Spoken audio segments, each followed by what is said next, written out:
ഞാനൊരു എഞ്ചിനീയറിംഗ് വിദ്യാർത്ഥിയാണ്. സാധാരണ എല്ലാ എഞ്ചിനീയറിംഗ് വിദ്യാർത്ഥികളെ പോലെ മാത്തമാറ്റിക്സ് എനിക്കും കുറച്ച് ടഫായിരുന്നു. അതുകൊണ്ട് ട്യൂഷന് പോകാമെന്ന് വെച്ചു. അടിയും ബഹളവും കാരണം ക്ലാസ് കട്ട് ചെയ്ത് നടന്ന സമയത്ത് വീട്ടുകാര് തൂക്കി.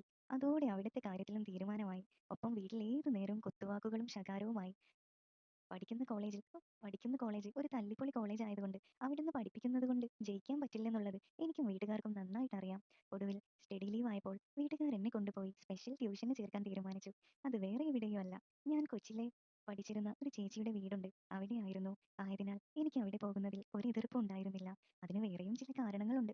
അതൊക്കെ വഴിയെ പറയാം. ഇനി ഞാൻ ആരാണെന്ന് പറയാം. ഞാൻ ഹരി. ഇപ്പോൾ ഡിഗ്രിക്ക് പഠിക്കുന്നു. വീട്ടിൽ അമ്മ, അമ്മൂമ്മ, അനിയൻ എന്നിങ്ങനെ 4 പേരടങ്ങുന്ന ഒരു കൊച്ചു കുടുംബം. അച്ഛനാള് ടെററായിരുന്നു. ആയതിനാൽ അമ്മയെ കളഞ്ഞിട്ട് വേറെ ആരുടെയോ കൂടെ ഒളിച്ചോടിപ്പോയി. മറ്റു കഥാപാത്രങ്ങളെ പരിചയപ്പെടണ്ടേ? ഞങ്ങളുടെ ഏരിയയിലെ അറിവിന്റെ നറുകുടം എന്നറിയപ്പെടുന്ന ഞങ്ങളുടെ ട്യൂഷൻ ടീച്ചർ ശാലിനി ചേച്ചി. ഗവൺമെന്റ് കോളേജിൽ ടീച്ചറാണ്. ഭർത്താവിന്റെ പേരറിയില്ല. ആള് ഗൾഫിലാണ്. മകൾ ലക്ഷ്മി ഇപ്പൊ വലിയ ഡോക്ടറാണ്. കൂടുതൽ വിശദീകരണത്തിലേക്ക് പോകുമ്പോ പറയാം. അങ്ങനെ കഥയിലെ ആദ്യ ദിനം വന്നെത്തി. വൈകുന്നേരം 4 മണിക്ക് തന്നെ ഞാനും അമ്മയും കൂടി ചേച്ചിയുടെ വീടിന് പുറകിലത്തെ ഷെഡിൽ ചെന്നെത്തി. അപ്പോൾ അവിടെ ഒരുപാട് പിള്ളേര് ട്യൂഷൻ എടുക്കുകയായിരുന്നു ചേച്ചി. അമ്മ ചേച്ചിയോട് കാര്യങ്ങളൊക്കെ പറഞ്ഞു. അപ്പോൾ ഈ സമയത്ത് നടക്കില്ല. അങ്ങനെയാണെങ്കിൽ രാത്രി പഠിക്കാമെന്ന് തീർപ്പുണ്ടാക്കി. അങ്ങനെയാണ് ഈ കഥയുടെ തുടക്കം. നൈറ്റ് ക്ലാസ് 6:30 മുതൽ 8:30 വരെയാണെന്നും ചേച്ചി പറഞ്ഞു. ഞങ്ങൾ തിരികെ പോന്നു. അന്ന് ചേച്ചിയുടെ വീട്ടിൽ പോയപ്പോൾ ഞാൻ തിരഞ്ഞത് ലക്ഷ്മിയെയാണ്. എന്നാൽ കാണാൻ കഴിഞ്ഞില്ല. അമ്മയോട് ചോദിച്ചപ്പോഴാണ് വിവരം അറിഞ്ഞത്. ലക്ഷ്മി ബാംഗ്ലൂരിൽ നിന്നും പഠിക്കുകയായിരുന്നു എന്ന്. ആകെ തുളഞ്ഞ അവസ്ഥയായിരുന്നു. അങ്ങനെ ആകെയുള്ള പ്രതീക്ഷയും പോയി. എന്ന വിഷമത്തിൽ ആദ്യ ദിന ക്ലാസ്സിനായി ഞാൻ പുറകിലേക്ക് നീങ്ങി. അപ്പോൾ ചേച്ചി അടുക്കളയിൽ നിന്നും വിളിച്ചു. "നീ അകത്തേക്ക് ഇരിക്ക്. രാത്രിയായ മൊത്തം കൊതുകാ. ഹാളിലേക്ക് ഇരിക്ക്." ആദ്യമായി ഞാൻ അവരുടെ ഹാളിൽ കയറി. എന്നിട്ട് ഡൈനിങ് ടേബിളിന്റെ അടുത്തുള്ള ഒരു കസേരയിൽ ഇരുന്നു. ചുറ്റും നോക്കി. വിശാലമായ ഇടം. 6 ചെയറുള്ള ടേബിൾ. സൈഡിൽ സോഫ സെറ്റി. മുകളിലേക്ക് പോകാനുള്ള സ്റ്റെയർസ്. നല്ല ഗ്യാപ്പുണ്ട് നടക്കാനും മറ്റുമൊക്കെ. അങ്ങനെ ടേബിളിൽ ബുക്കൊക്കെ എടുത്തു വെച്ച് റെഡിയായിരുന്നു. അപ്പോഴിതാ ചേച്ചി കുളിയൊക്കെ കഴിഞ്ഞ് തലയിൽ ഒരു തോർത്തും കെട്ടിവെച്ചുകൊണ്ട് നടന്നു വരുന്നു.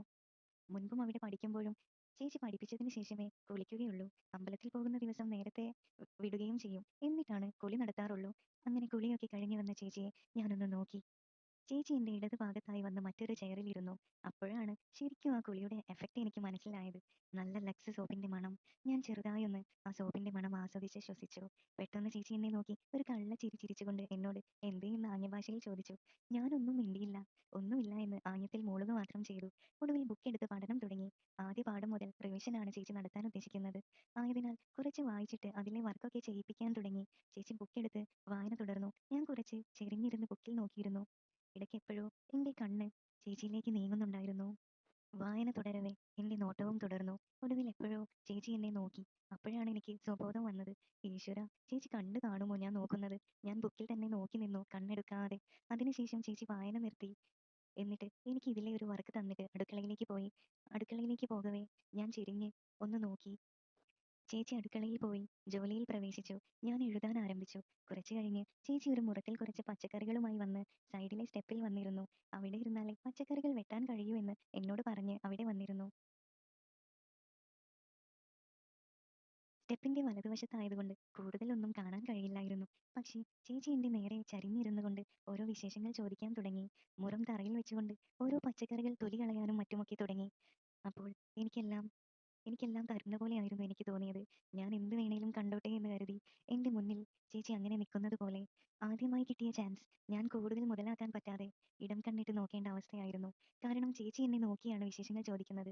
എന്നാലും ഞാൻ പറയുന്നതിനിടെ ചേച്ചി ജോലിയിൽ ശ്രദ്ധ തിരിക്കുമ്പോഴൊക്കെ ഞാൻ നോക്കാൻ മറന്നില്ല. 1, 2 തവണ ചേച്ചി കാണുകയും ചെയ്തു എന്ന് ഉറപ്പായിട്ടും ചേച്ചിയിൽ നിന്നും യാതൊരു ഭാവമാറ്റവും കാണാഞ്ഞപ്പോൾ ഞാൻ നോട്ടം രൂക്ഷമാക്കി. എനിക്കതൊരു പോസിറ്റീവ് അച്ചീവ്മെന്റ് ആയിരുന്നു. ആദ്യമായാണ് ചേച്ചിയുടെ മുഖത്ത് ചില ഭാവമാറ്റം കണ്ടത്. എല്ലാം എനിക്കൊരു ഉന്മേഷം തന്നെയായിരുന്നു. ചേച്ചിയുടെ വീട് 50 സെന്റ് വസ്തുവിൽ കുറച്ച് മുൻപായി തള്ളി നിൽക്കുന്ന ഒരു റോഡ് സൈഡിലായിരുന്നു.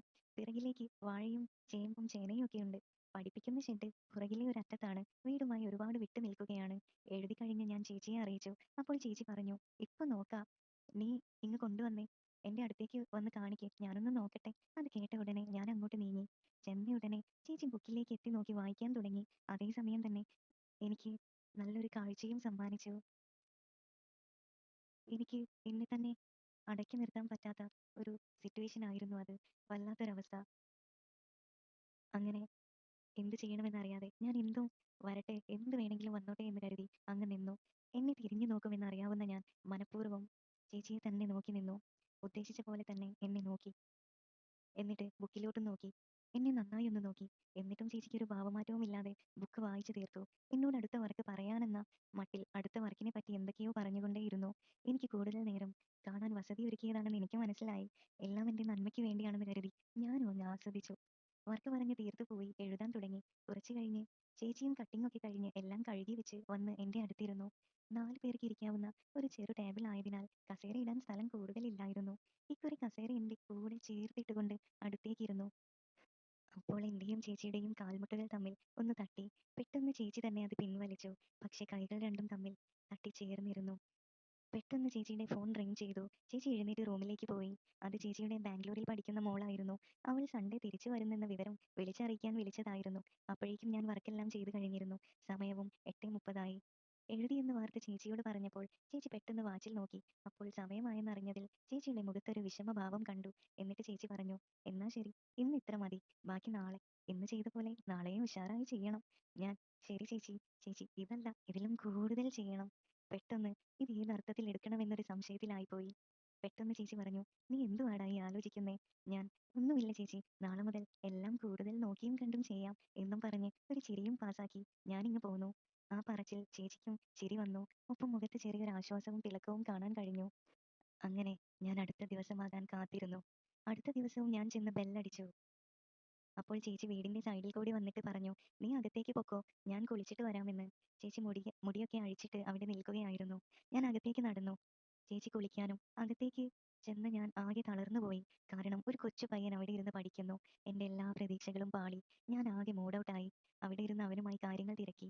അവനും ഇന്ന് ഇവിടെയുണ്ട്. ഞാൻ പോകുമ്പോൾ അവനെ കൂടെ കൊണ്ടാക്കണമെന്ന് ചേച്ചി പറഞ്ഞിരുന്നെന്ന്. സബാഷ്, എല്ലാം തേഞ്ഞു. പക്ഷെ അവൻ 5 ദിവസം ഇവിടെ ക്ലാസ്സിന് കാണുമെന്ന്. CBSE എക്സാം ചൊവ്വാഴ്ച വരെ ഉണ്ടെന്ന്. ടോട്ടലി തേഞ്ഞ അവസ്ഥയായിപ്പോയി. കുളി കഴിഞ്ഞ് ചേച്ചി വന്നു. ചേച്ചിയിൽ ഇന്നലത്തെ മൂഡൊന്നുമില്ലായിരുന്നു മുഖത്ത്. അങ്ങനെ ആകെയുള്ള ചാൻസും പോയി കിട്ടി. സൺഡേ മോള് വരും. പിന്നെ അവൾ ഒരാഴ്ച കാണുമെന്നാണ് ചേച്ചി പറഞ്ഞത്. അത് കഴിയുന്നവരെ വേറെ ഒന്നും നടക്കില്ല എന്നറിഞ്ഞ ഞാൻ ആകെ വിഷമത്തിലായി. ഞാനും ചേച്ചിയും ഒരു സൈഡിലിരുന്നു. ആ പയ്യൻ ഞങ്ങളുടെ എതിരായിരുന്നു. എല്ലാ കോൺഫിഡൻസും പോയ ഞാൻ പഠിപ്പിക്കുന്നത് എന്തെന്ന് പോലും അറിയാതെ ആകെ അലസമായിരുന്നു. എന്റെ അവസ്ഥ ചേച്ചിക്കും മനസ്സിലായി.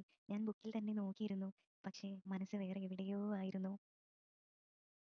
പഠിപ്പിച്ചുകൊണ്ടിരുന്നപ്പോൾ ചേച്ചി ചെറുതായി എന്റെ കാലിലൊന്ന് മുട്ടി. എനിക്ക് പ്രതീക്ഷകൾ നഷ്ടപ്പെട്ടതിനാൽ അതിലൊന്നും ഒരു താല്പര്യമില്ലായിരുന്നു. വീണ്ടും കാല് തട്ടിച്ചുകൊണ്ട് ചേച്ചി എന്നെ നോക്കി. ഞാനും ഒന്ന് നോക്കി. അപ്പോൾ ചേച്ചിയിൽ എന്തോ വലിയൊരു കുറ്റബോധം പോലെ ഭാവമാണ് കാണാൻ കഴിഞ്ഞത്. ഞാൻ പരാജയപൂർണ്ണമായ ഒരു ചിരിയും ചിരിച്ചുകൊണ്ട് എഴുത്ത് തുടർന്നു. അങ്ങനെ എന്റെ ഇൻട്രസ്റ്റും പോയി എന്ന് മനസ്സിലാക്കി ഇരുവരും ദുഃഖിതരായി പഠനം തുടർന്നു. അങ്ങനെ സാറ്റർഡേ ആയി. ശനിയാഴ്ചയും ഞായറാഴ്ചയും ട്യൂഷൻ രാവിലെയും ഉച്ചയ്ക്കുമാണ്. വൈകിട്ടില്ല. ശനിയാഴ്ച ക്ലാസ്സിൽ ഇരിക്കവേ ചേച്ചി ചോദിച്ചു, ഡാ, അപ്പൊ നാളത്തെ ക്ലാസ് എങ്ങനാ? ഞാൻ, അതെന്താ എന്നത്തെയും പോലെയല്ലേ. ചേച്ചി, നിനക്ക് രാവിലെ പറ്റില്ലേ? രാത്രി എന്റെ മോള് വരും. അവളെ വിളിക്കാൻ പോണം. ഞാൻ, ആണോ? എപ്പോഴായാലും എനിക്ക് കുഴപ്പമില്ല. എല്ലാം ചേച്ചിയുടെ ഇഷ്ടം. ചേച്ചി, ആണോ? എന്നാ ഒരു 10 മണിക്ക് പറ്റുവോ? രാവിലെയും ഉച്ചയ്ക്കും പിള്ളേര് കാണും. വൈകിട്ട് കുടുംബശ്രീയിൽ കൂടാൻ പോകണം. ഞാൻ, ഓ പിന്നെന്താ, 10 മണിക്ക് വരാലോ. ചേച്ചി, എന്നാ നീ നേരെ ബാക്കിലെ ഷെഡിൽ വന്നാ മതി. അവിടെ ഇരിക്കാം. ഞാൻ സമ്മതം പറഞ്ഞു. ക്ലാസ് ഒക്കെ കഴിഞ്ഞ് വീട്ടിൽ പോയി. സൺഡേ വന്നെത്തി. ഞാൻ വീടിന്റെ സൈഡിലൂടെ പുറകിലെ ഷെഡിലേക്ക് പോകുന്ന വഴിയിൽ അടുക്കളയിൽ വെച്ച് ചേച്ചിയെ കണ്ടു. പോയിരുന്നു, ഞാനിപ്പോ വരാമെന്നും പറഞ്ഞു. ഞാൻ പോയി അവിടെ ഇരുന്നു. ചുറ്റും ഒന്ന് നോക്കി. ചുറ്റും കാട് പോലെ വാഴത്തോട്ടം. ആകെ തെക്കേ അറ്റത്ത് മാത്രം ഒരു വീടുണ്ട്. അവിടെ ആളില്ലാതെ കിടക്കുകയാണ്. അവർ വിദേശത്താണ്. അപ്പുറത്തുള്ളവർക്കൊന്നും ഈ ഷെഡ് ഇവിടെ ഉള്ളതായി ഒരു പൊടി പോലും കാണാൻ കഴിയുന്നില്ല. ഷെഡ് അത്ര വലുതൊന്നുമല്ല. 25 പേർക്കൊക്കെ ഇരുന്ന് പഠിക്കാൻ പറ്റുന്ന ഒരിടം. 3 ബെഞ്ച്, ഡെസ്കും ഒരു സോഫ സെറ്റി, 6 ചെയറും 4 സ്റ്റൂളും. ചുറ്റും ജനലിനും ഇടം വന്നിട്ടുണ്ട്. അവിടെ ഫിഷ് നെറ്റ് അടിച്ചിട്ടുണ്ട്. കമ്പിയാൽ ഒരു കതക് ഉണ്ടാക്കി അതിലും നെറ്റ് അടിച്ചിട്ടുണ്ട്. ഞാൻ ചേച്ചിക്ക് ഇരിക്കാൻ ഒരു മെയിൻ ചെയർ ഉണ്ട്. അതിന്റെ ഇടതുവശത്ത് വന്നിരുന്നു. കാരണം അവിടെ ഇരുന്നാലേ വല്ലതൊക്കെ കാണാൻ കഴിയുള്ളൂ. അന്നേ എന്റെ സ്ഥിര സ്ഥലമായിരുന്നു അത്. അപ്പോൾ ചേച്ചി അവിടേക്ക് വന്നു. കുളിച്ച് വൃത്തിയായൊക്കെ വന്നത് കണ്ടാലറിയാം. ചേച്ചി, ആ, നീ നിന്റെ സ്ഥിരം സ്ഥലത്ത് തന്നെയാണല്ലോ ഇന്നും ഇരിക്കുന്നേ. ആ, ഇതൊക്കെ ചേച്ചിക്ക് ഇപ്പോഴും ഓർമ്മയുണ്ടോ? ചേച്ചി, നിന്നെ അങ്ങനെ അങ്ങ് മറക്കാൻ പറ്റുമോ? എന്റെ എന്റെ കയ്യിന്ന് എത്ര കിഴുക്കാ നീ ഇവിടെ ഇരുന്ന് വാങ്ങിയിട്ടുള്ളത്. ഞാനൊരു ചിരി പാസാക്കി പഠനത്തിലേക്ക് കടക്കാൻ തീരുമാനിച്ചു. അങ്ങനെ പാഠം പഠിപ്പിക്കാൻ തുടങ്ങി. ടെസ്റ്റിൽ നിന്നും കണ്ണ് വേറെ എങ്ങോട്ടേക്കോ മാറാൻ തുടങ്ങി. ചേച്ചി പഠിപ്പിച്ച് തീർന്നു. എഴുതാൻ വർക്ക് തന്നിട്ട് മോള് വരുന്ന കാര്യം പറഞ്ഞു തുടങ്ങി. ഇനി എന്നും അവള് കാണും. അവള് വന്നാ വീടൊന്ന് ഉഷാറാകും. ഫുൾ ടൈം ബഹളമൊക്കെ ആയിരിക്കും എന്നൊക്കെ. ആ കാര്യങ്ങളൊക്കെ കേൾക്കാൻ വലിയ താല്പര്യമില്ലാതെ ഞാൻ എഴുത്തിൽ ശ്രദ്ധ കേന്ദ്രീകരിച്ചു. ചേച്ചി സംസാരം നിർത്തി എഴുന്നേറ്റ് പോയി. വാതിൽക്കൽ നിന്ന് വെളിയിലേക്ക് നോക്കി നിന്നു. ആരെങ്കിലും വരുന്നുണ്ടോ എന്ന് നോക്കി. വാതിലടച്ച് എൻ്റെ അടുത്തേക്ക് വന്നു. ഞാൻ ചേച്ചിയുടെ കണ്ണുകളിലേക്ക് നോക്കി. എനിക്കറിയാം, ഇനിയാണ് എല്ലാം തുടങ്ങാൻ പോകുന്നത്.